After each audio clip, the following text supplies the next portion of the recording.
Everyone makes mistakes in the PT Read Aloud, but the main thing is that you don't know where you are losing marks and how you can improve those areas to get to your desired scores in the Read Aloud. So watch this video right till the end to learn all the hacks and all the cheat code completely related to the Read Aloud. Every scenario, every case is possible. We will discuss about it, how you are losing marks and how you can improve the scores. Hey everyone, this is Anurag here from Edutrainex PTE. I hope you all are doing great. We did a lot of analysis on the PT Read Aloud, discussed with the students, did the mock test, everything, whatever we could, and we found out all the scenarios and all the cases. We bring it to you in this particular video that will help you to realize where you're losing marks and how to fix those mistakes in order to get to your desired scores, which many of you are struggling with. So I bring to you the PT Read Aloud cheat sheet of 2025, which our live students have been following that and they have been getting the best scores that is possible in the exam.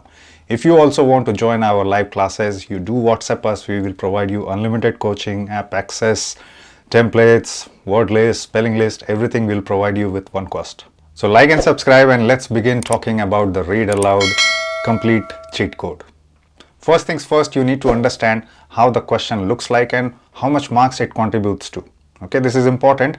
This is the layout of the Read Aloud question. On the instruction are given on the top, the audio recorder in the middle, and this is the text where you have to read in the 40 seconds given to you. 40 seconds to prepare and 40 seconds to read as well. 40 is a very favorite number for Read Aloud. So 40 seconds to prepare, 40 seconds to speak, and then 40 points to speaking and 40 points to reading scores as well. Now I shared one of the experiments before where we did a mock test, only did the speaking module and skipped the rest of the modules, and we still got roughly 40 points for reading as well from this particular question. That makes it really important, and I feel and I recommend to you guys that this is not a difficult question. This is relatively easy question if you understand how to do it properly.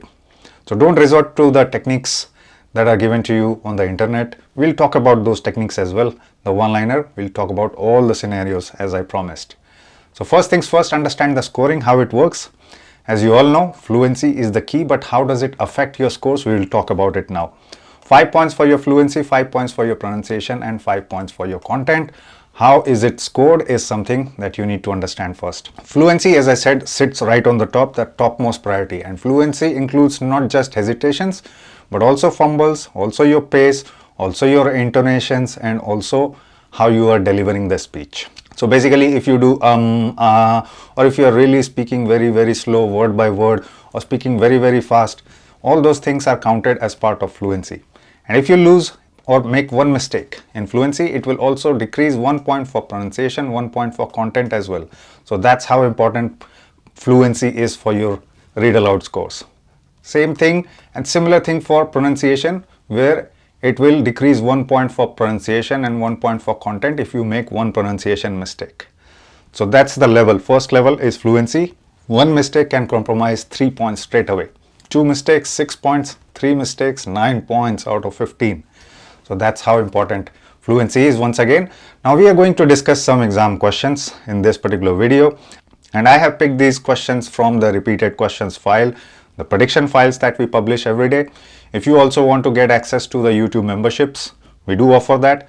If you take priority, you will get the prediction files, the questions that we are discussing here. And if you are getting the VIP access, then you will get a lot more. The templates, the word list of the reading section, the spelling list for the listening module, everything is given to you as well as some other benefits. So do explore those options. Now let's look at the first scenario. So we'll talk about first scenario, which is one hesitation. Now this question, as I said, has been picked up from the exam question, and lately I have seen a couple of questions with lot of tongue twisting words. Like over here you see rejuvenation. Okay, so first things first, what you need to do is, if you see any difficult words like this, 40 seconds is given for you to prepare, right? So find out which words are troubling you or which words can make you hesitate. Make a quick split-second decision. Let's say introvert or extrovert, it could be anything for you. So 4 to 5 words you can easily skip. Okay, and you can still get 40 points for speaking, 40 points for reading as well. There will be no points compromised. So let's try to read this sentence and see if I am going to make one mistake, how much marks I am going to get, how much marks I am going to lose.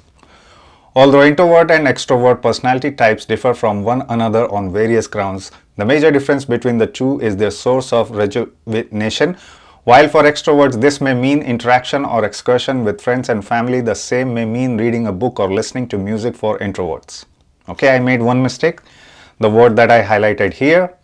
And one more thing you need to remember is, if at all you make mistake, don't try to correct it, don't try to repeat the same word again and again. Multiple mistakes are counted, and if you make hesitations, if you commit hesitations again, then another points lost, another set of points lost. With just one mistake, now you can see the score, how many points we lost.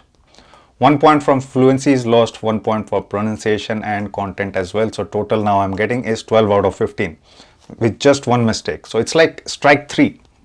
Let's not try to repeat the similar mistakes in every question that you attempt in the exam. Scenario 2 is now we are going to talk about, is where we are making 2 hesitations. I'm taking the same question from the exam file, and let's say this time I'm making 2 mistakes, and how many points do I lose will be clear to you after I speak. So let's say these are the 2 words where I'm going to hesitate. Okay, it could be anything for you. Although introvert and extrovert personality types differ from one another on various grounds, the major difference between the two is their source of rejuvenation. And then I continue. So main thing what I wanted to highlight to you is I hesitated twice, but rest of the places I delivered perfectly fine. So other places fluency was good, pronunciation was good, content wise I covered everything, and of course I will skip some of the difficult words as well. So let's say if I continue reading the later part, and if I don't know, or if I think I'm going to fumble on this particular word, so I'm just going to skip it. While for extroverts this may mean interaction or with friends and family, the same may mean reading a book or listening to for introverts. So I skipped this word as well, just to show you that you don't have to pause there. Just imagine that this particular word is not there, read it in continuation. Don't stop there to show that, oh, I'm skipping this word, so I'm stopping there for some time. Don't do that. Just read it in continuation. It will still give you the best scores. Now let's see how much points I got for this one. 3 points for fluency, 3 points for pronunciation, and 3 points for content. One mistake in fluency, as I told you, compromises 1 score from these 2 as well. And another mistake, again another 2 points lost from each of them, making the score now as 9 out of 15, which is very close to 50% of 15 marks. 50% of the 15 marks is 7.5. Now let's look at the third scenario, which is where we are making multiple mistakes, 3 mistakes or more, then it's beyond recovery. So that means it's already turned into a disaster. 3 hesitations should not be there in your responses. 1 is okay, and then you have to try to improve in the other questions. Not every question will have so many tongue twisting words, right? So let's look at the same example. In the 4th scenario, we'll take up new questions from the exam file, and in the end we'll also talk about the one-liner, which I know is favorite for many of you there. Okay, 3 hesitation scenario. Let's say I hesitate over here, I hesitate here, and then the last word. So I'll continue reading now. Although introvert and extrovert personality types differ from one another on various grounds, the major difference between the two is their source of rejuvenation. While for extroverts this may mean interaction or excursions with friends and family, the same may mean reading a book or listening to music for introverts. That's what happens when you try to read the difficult word which you are not naturally able to. This is what is going to happen to you in the exam, and it is already happening to many of you who have been attempting the questions. This is the level of impact. Now I'll show you the score, how many points I lost just by making 3 mistakes related to hesitations or fluency. You can see the scores now. 3 points gone for fluency, same for pronunciation and content. That's how important fluency score is for you. Any mistake related to hesitations, fumbles, not fulfilling the criteria of fluency will lose 1 point from each of these as well. Now I got 6 out of 15, which is below 50%. 7.5 is the 50% mark for 15 marks. Now I got below that. So you should understand the severity and the impact of hesitations on your scores in the exam. When you feel that, oh, I've given the exam nicely, but you don't realize that couple of hesitations or mistakes like this can cost you dearly. 4th scenario, now we'll explore the angle of pronunciation. Now I picked up another question from the exam file. Now this one is one of the most trickiest ones, trickiest ones in the exam question, because a lot of tongue twisting words I can see, and normally many people struggle to pronounce these kind of words, and some French names as well. I'm guessing these are French names, Philippe de Montebello. So what we need to do is, you have to make sure that pronunciation is also perfect. If you can't pronounce it properly, what happens is you hesitate because trying to pronounce it. If you skip it, then you are in the safe zone. Okay, let's see, if I make one mistake, how much marks will I lose? So I'll continue reading. Using more than 50 interviews, award-winning writer Danny Dungiber creates a fascinating mosaic of the people behind New York's magnificent Metropolitan Museum of Art, from the aristocratic, acerbic director of the museum, Philippe de Montebello. Now, if you notice, this whole paragraph is just one sentence. What will you do if you are following the one-liner? Where will you stop? You have to make a decision. So one-liner can sometimes be actually you're reading the whole thing. We'll talk about one-liner. But what did I do? I purposely or intentionally, I mispronounced this particular word. I continued perfectly fluently. I did not stop there. My intonations was there, my pace was there, everything was perfect except one pronunciation mistake. Now I'll show you the score, how much I lose because of one pronunciation mistake. 5 points I got for fluency, 1 point lost here, 1 point lost here as well, making 13 out of 15. Now I know many of you have the influence of your native accents, and there is nothing that you are able to do now, but you have to try to pronounce it clearly, because in the end this is the Pearson AI that is listening to your responses and it is unable to understand if you don't pronounce it properly. So that's how important pronunciations is for your exam. I have seen many students who have managed to improve it, and they have seen tremendous rise in their speaking responses. Okay. Scenario number 5, where you are making 2 pronunciation mistakes. Same passage, lots of words I can choose to make pronunciation mistakes. Let's choose this one and let's choose this one. And again, I'm not going to read the whole thing because it's just one line. In the end, I will show you how you can read it till the end, skipping the difficult words as well. So, using more than 50 interviews, award-winning writer Danny Dungiber creates a fascinating mosaic of the people behind New York's magnificent Metropolitan Museum of Art, from the aristocratic, acerbic director of the museum, Philippe de Montebello, to the curators who have deep knowledge and passionate appreciation of their collections. Okay, I stop here.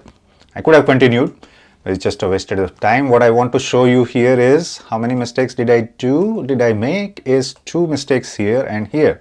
Now let's see the scores. Fluency was still perfect. Everything was alright, so I still managed to get 5 points for fluency, but I lost 2 here and 2 here, taking the total score now to 10 out of 15. Okay, so this is the impact of your pronunciation mistakes. With hesitation, 2 hesitation mistakes would have brought your score down to 9. So that's the level of difference with the number of pronunciation or hesitation mistakes. If you have a combination of that in your responses, then it will be a very low score, guaranteed.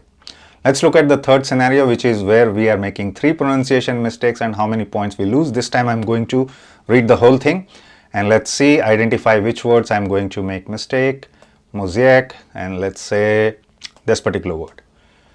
It's difficult, acerbic or acerbic. It's a C there, but we pronounce it as acerbic. Okay, let's read the whole thing now.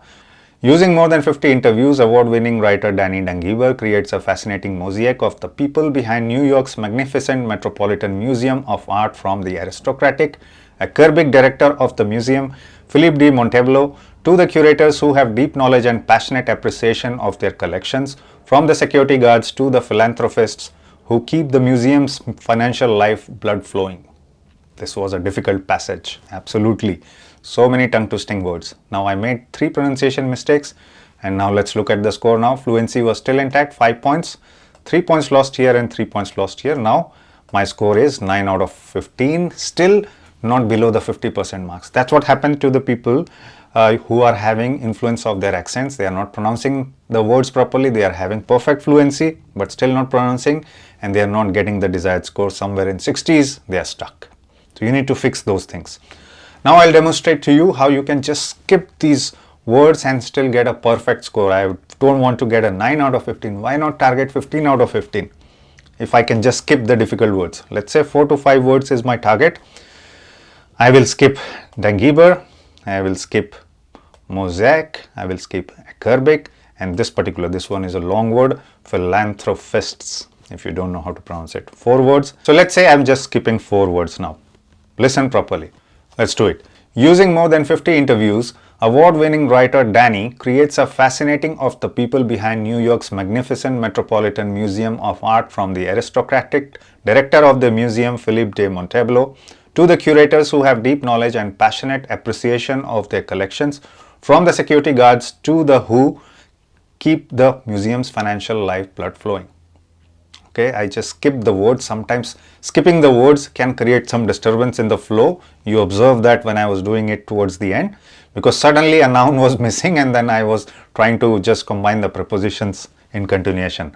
But you still need to keep your momentum intact. Same way I slowed down a little bit, but again I picked up the pace and ended up nicely. So this type of responses where I skipped 4 to 5 responses can still get me 15 out of 15, because I did not mispronounce any words, I did not make any hesitation mistakes, and content wise that's not so important. Skipping 4 or 5 words, you can still get full marks.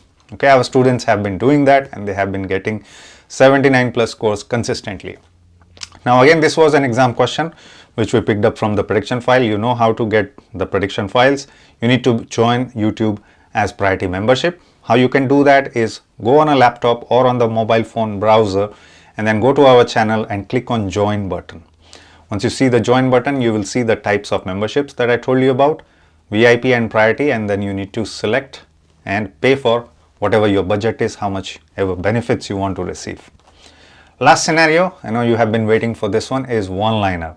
So I put everything related to one-liner, like 1, 2, 3 hesitations or 1, 2, 3 pronunciation mistakes. Just we are going to do one line over here. The previous question was tricky because there was just one whole line and you are in dilemma, you are in confusion whether I read half the paragraph or whether I read the full paragraph, because it's just one sentence. So just you should know what you are doing and you should implement that properly. Now what I want to tell you about one-liner is, many viewers comment to me that, sir, my friends are getting scores using one-liner but I am not getting. So the problem over there, the people who are able to get scores using one-liner are already capable of speaking nicely. It's not that they are unable to speak properly. Even if they use the strategy that we are suggesting, they will do perfectly fine. They will get the same scores what they are getting using one-liner. So the technique of assessment does not change by the AI. What changes is your probability of making mistakes. So even in the one-liner, who can guarantee that you will not get difficult or tongue-twisting words in the first sentence itself? No one can guarantee that. And if you try to read those words, if you make hesitation mistakes like 1, 2, 3, over here, because the content you are speaking is smaller, so the degree of penalty that is being put on you is little bit higher because you are not covering the whole content. So let's say you make one mistake in hesitation, or one hesitation mistake, or one pronunciation mistakes. Previously you were losing around 1 point. Now it all depends on the volume of the content, the keywords. There are several different parameters the AI takes to calculate that.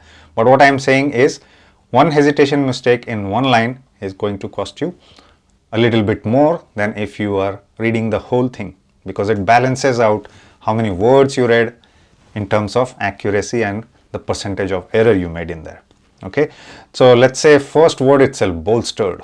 I know it can be a tongue twisting words. Laboratory, experiments, researchers, mentally, enriching, a lot of tongue twisting words. So be careful.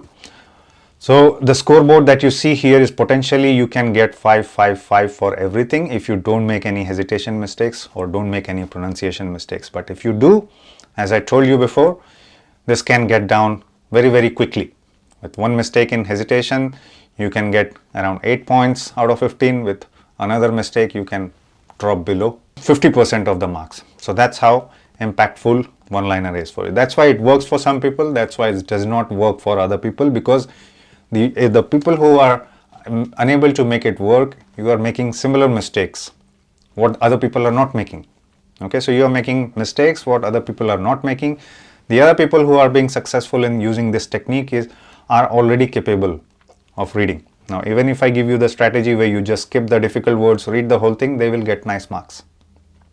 Okay, so now you understand the whole thing. related to all the scenarios that can be covered and how you lose marks, how you can improve the areas which is making you to lose marks. Very, very important video, a complete cheat code for 2025 working techniques in this particular year. Okay, and if you're struggling in the whole exam, or if you're not able to just crack it yourself, do WhatsApp us, join our live classes. We will take care of you. We have helped a lot of students to clear the exam in every module. We can help you as well. And if you haven't watched the video on the 6 new rules related to PT speaking in 2025, please do go and watch it. In the meantime, keep watching Edutrainex, and I will soon be back with another super informative video on PT topics. See you soon.